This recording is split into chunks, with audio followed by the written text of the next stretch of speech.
Bueno, la idea de hoy es conversar con ustedes acerca de la reflexividad docente y en particular de una disposición intelectual que pues creemos que es también una disposición corporal, emocional, que a nuestro juicio es indispensable para hacer docencia reflexiva y que además muy curiosamente pues se asemeja al tipo de ejercicio que hacemos cuando nos damos cuenta de que hemos hecho el ridículo. Entonces, la idea hoy es explicar un poco por qué sugerimos que hacer docencia reflexiva se parece a eso que nos pasa, a eso que hacemos cuando nos damos cuenta de que hemos hecho el ridículo. Y bueno, lo primero es que no voy a detenerme en una definición muy refinada de docencia reflexiva. En principio vamos a asumir la docencia reflexiva como autoconciencia sobre la práctica docente, ¿no? Una fuerte autoconciencia de lo que estamos haciendo y de la capacidad para someter a reflexión nuestra propia práctica. Y bien, vamos a lanzar ahora una pequeña cuña, ¿no? Vamos a sugerir que la docencia reflexiva es una estrategia, una alternativa, si se quiere, una salida posible a por lo menos dos encrucijadas que enfrentamos los y las docentes contemporáneas y voy a explicarlas más lentamente. La primera de estas encrucijadas que hemos llamado desafío es una condición que es muy típica de los docentes y de las docentes universitarias. Por lo general, la mayor parte de nosotros, de nosotras, llega a la universidad a hacerse docente, pues porque es muy bueno en lo que hace. No, soy muy buena en lo que hago, soy buena comunicadora, soy muy buen médico, soy muy buena bióloga y entonces la sociedad considera, las instituciones consideran que yo estoy capacitado para enseñar eso en virtud de lo buena que soy haciéndolo, ¿no? Pero rara vez pues hemos sido formados para ser docentes. Y en las últimas décadas, en la universidad, y sí tengo que decir que, digamos, mucho antes y muy instalado en el ADN de la universidad, pero en otras instituciones de una manera más reciente, pues se ha empezado a difundir la idea muy fuerte, ¿cierto?, de que debemos profesionalizarnos en la universidad y que deberíamos los docentes y las docentes universitarias, pues saber de pedagogía, tener alguna idea de cómo enseñar y que el problema pedagógico debería estar pues ahí circulando entre nosotros. En otras palabras, que no basta pues ser muy bueno o muy buena para lo que hacemos o muy buenos o muy buenas profesionales y que tendríamos que saber también de enseñanza y aprendizaje. Entonces, bueno, aparecen también esta serie de cursos de formación, de posgrados, como este que ustedes están cursando, por ejemplo, en el que se nos profesionaliza en el oficio docente, se pretende que, de cierta manera, formarnos en el oficio docente.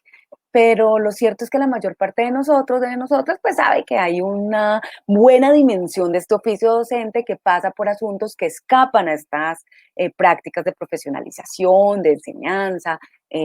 Sabemos que en estos cursos, en estos procesos de formación, por ejemplo, no se nos enseña qué sé yo, a tener un estilo docente.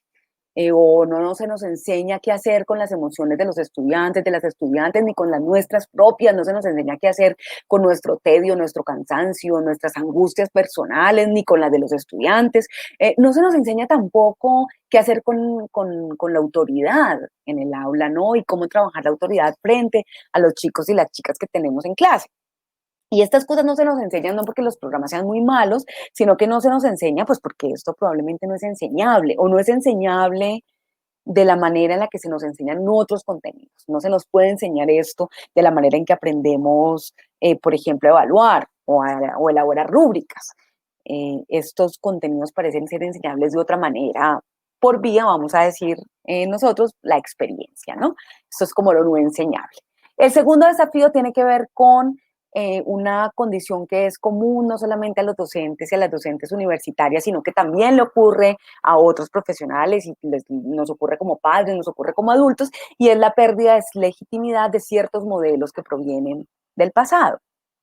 La mayor parte de nosotros, de nosotras, pues fue educado por un cierto tipo de docente y cuando llegamos a sernos docentes nos descubrimos buscando esos modelos, ¿no? Echando una mirada para atrás y mirando qué modelo es aquel pues que nos va a servir de referente para ser nosotros docentes.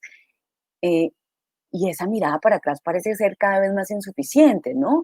Por muchas razones, porque fuimos educados en otro momento, porque los jóvenes y las jóvenes han cambiado, porque han cambiado las maneras de relacionarse en el aula, porque ha cambiado las formas de impartir autoridad. Algunos van a decir la autoridad se ha hecho dulce, eh, pero también pues más recientemente porque han cambiado incluso los recursos, incluso los ambientes. Enos aquí en una relación pues eh, que no tiene antecedentes, yo no tengo de quién aprender para hacer esto que estoy haciendo en este momento, o los antecedentes son tan cercanos y estamos todos tan atados al presente, pues que es muy difícil considerar que hay referentes del pasado que no sean del todo útiles.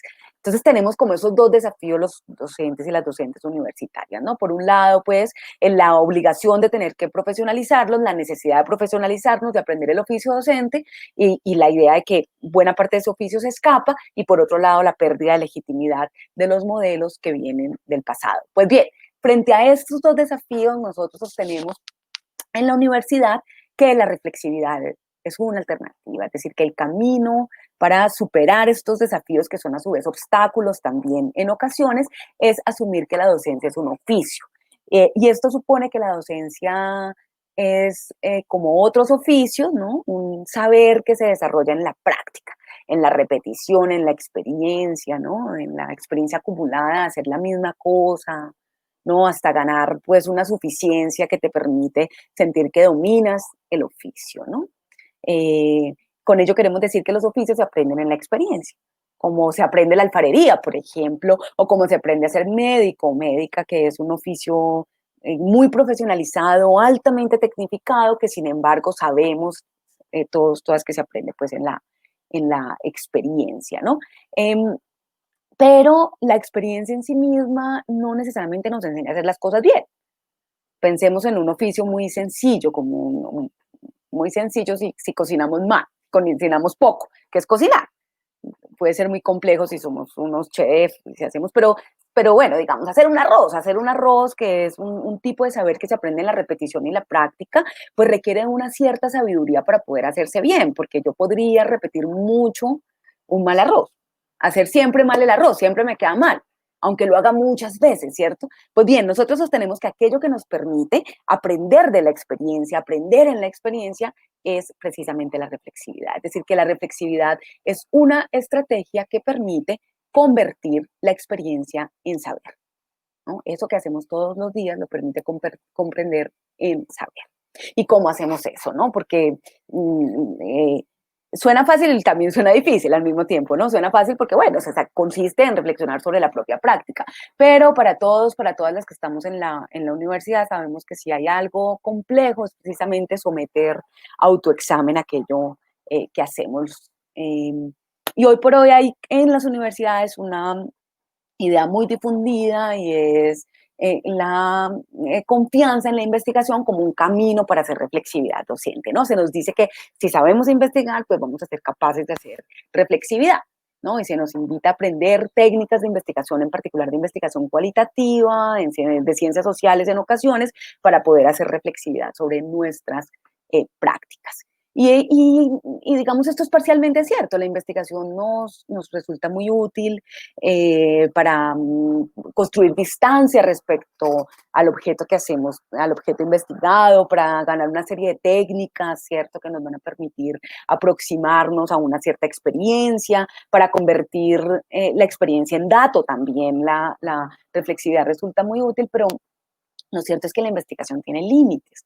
Porque noten ustedes, y esto creo que lo sabemos todos los que pasamos por la universidad y los que somos docentes universitarios, además que se nos forma en investigación y que la investigación está como en el centro de las actividades en las que más desarrollamos saberes y también habilidades, pues sabemos todas que la investigación eh, que hacemos en las universidades en particular, pues es una investigación que nos enseña a pensar el afuera, el mundo natural, el mundo físico, el mundo social, ¿no? Aquel que está hacia afuera. Y que la reflexividad durante la investigación, es decir, ese ejercicio que en ocasiones hacemos los investigadores y las investigadoras de cómo examinarnos a nosotros mismos en el contexto de un problema dado, pues precisamente es eso. O sea, incluso en sus versiones más audaces, esa reflexividad pasa es por examinarse una como investigadora, pues en un contexto, en un problema que estoy investigando, pero no pasa por examinar mi propia experiencia como un problema,